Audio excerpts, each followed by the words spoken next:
Marami sa atin ang nagpapanggap na masaya at malakas sa kabila ng mga pinagdadaanan. At kung sino pa yung may pinakamagandang ngiti, yung pa yung may pinakamalaking problema. Alam mo kung bakit?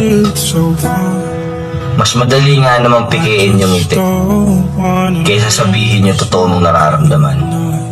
Kasi natatakot ka na baka hindi ka nila maintindihan.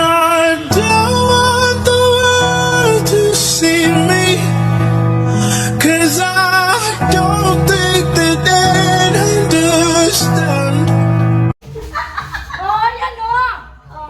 Ayan ka, bakit pa ganun? Pag ganyan, ayan. Kailangan umikot eh. Ah, okay.